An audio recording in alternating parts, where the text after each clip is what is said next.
1 Samuel 13. Saul was 40 years old when he began to reign, and he reigned 32 years over Israel.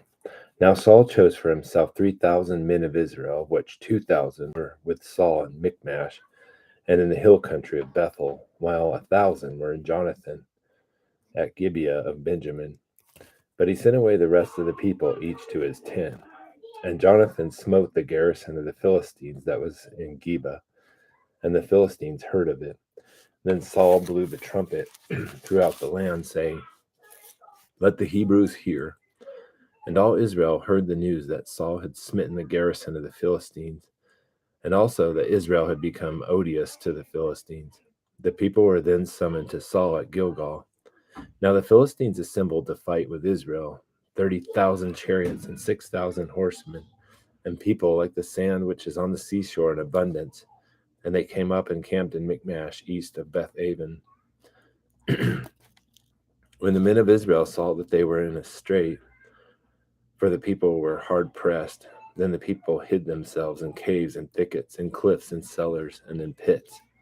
Also some of the Hebrews crossed the Jordan into the land of Gad and Gilead.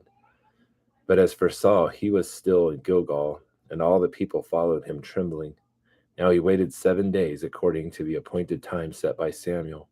But Samuel did not come to Gilgal, and the people were scattering from him. So Saul said, "Bring to me the burnt offering and the peace offerings." And he offered the burnt offering. And it came about as soon as he finished offering the burnt offering that, behold, Samuel came. And Saul went out to meet him and greet him. But Samuel said, "What have you done?" And Saul said, "Because I saw that the people were scattering from me, and that you did not come within the appointed days, and that the Philistines were assembling at Michmash. Therefore I said, now the Philistines will come down against me at Gilgal, and I have not asked the favor of the Lord. So I forced myself and offered the burnt offering." And Samuel said to Saul, "You have acted foolishly. You have not kept the commandment of the Lord your God, which he commanded you. For now the Lord would have established your kingdom over Israel forever. But now your kingdom shall not endure. The Lord has sought out for himself a man after his own heart, and the Lord has appointed him as ruler over his people, because you have not kept what the Lord commanded you."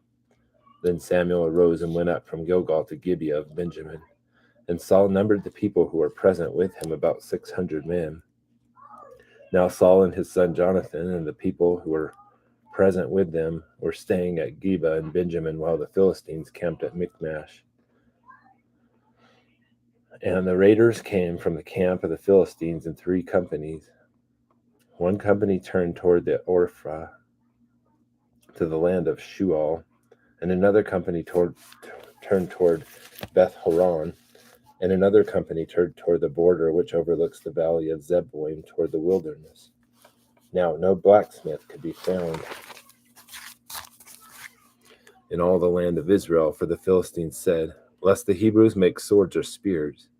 So all Israel went down to the Philistines, each to sharpen his plowshare, his mattock, his axe, and his hoe.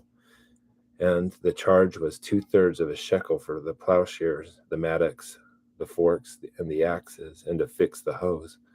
So it came about on the day of battle that neither sword nor spear was found in the hands of any of the people who were with Saul and Jonathan, but they were found with Saul and his son Jonathan.